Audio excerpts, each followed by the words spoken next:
Nous sommes les démocrates du Bénin. Nous sommes engagés pour la patrie. Merci beaucoup. Nous avons, avec l'ambassadeur des États-Unis et sa délégation, le président du Parti des démocrates a rencontré cette délégation, entouré bien évidemment de ses camarades, collaborateurs. Ces échanges se sont déroulés dans une très bonne ambiance et nous avons abordé particulièrement la situation sociopolitique du pays, la coopération entre les deux États. En ce qui concerne la situation sociopolitique, vous savez que notre pays, depuis 2019, a connu des élections difficiles, délicates, à la limite, qui ont malheureusement fait couler du sang. La préoccupation pour le Parti des démocrates, c'est de faire en sorte que plus jamais il y ait d'élections qui engendrent la violence.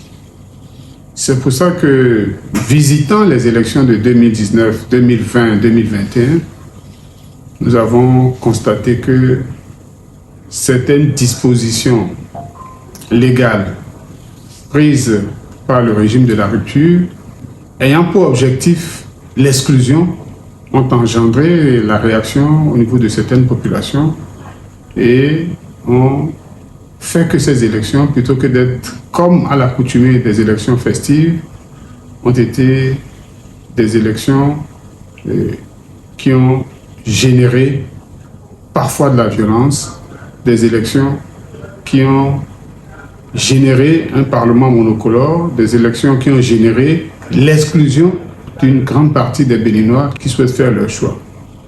Nous ne souhaitons plus cela.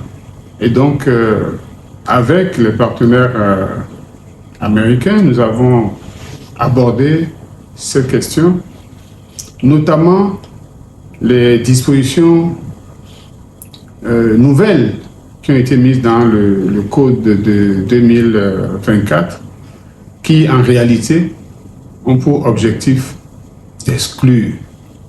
Ça n'a pas deux noms. L'objectif de ce code-là, c'est l'exclusion. L'objectif de ce code, c'est d'embrouiller le pays. Et nous avons visité avec nos partenaires ces questions.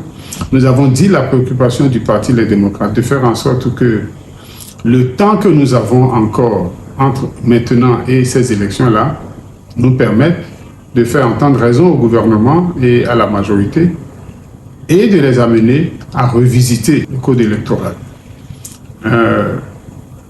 Les dispositions liées au parrainage, les dispositions liées à l'éligibilité au niveau des élections législatives et des élections communales. Toutes ces dispositions qui donnent le sentiment de privilégier le Parti des démocrates par rapport aux autres partis ne sont pas des dispositions qui favorisent l'inclusion.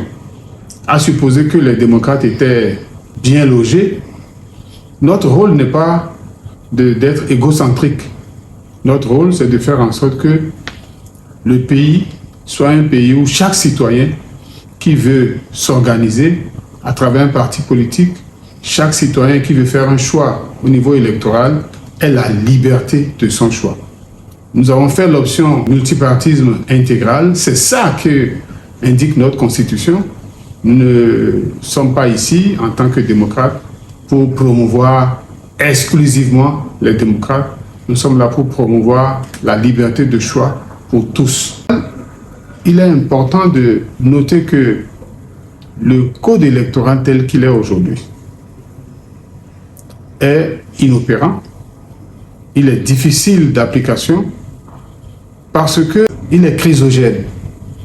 Il favorise le développement de crises entre les communautés et surtout entre les partis politiques aussi. Et donc, on ne peut pas laisser notre pays à la merci de ceux qui veulent perturber la paix. Vous savez que le Parti des démocrates est profondément attaché à la paix. Et notre action, l'action de notre président, Et l'action des militants, en général, est de concourir à promouvoir la paix. Nous y sommes profondément attachés. Nous avons aussi abordé des questions liées à la coopération, notamment la COA, notamment la question sécuritaire, avec les partenaires américains. Ces questions ont mobilisé une partie du temps que nous avons passé avec l'ambassadeur des États-Unis. Nous gardons la flamme.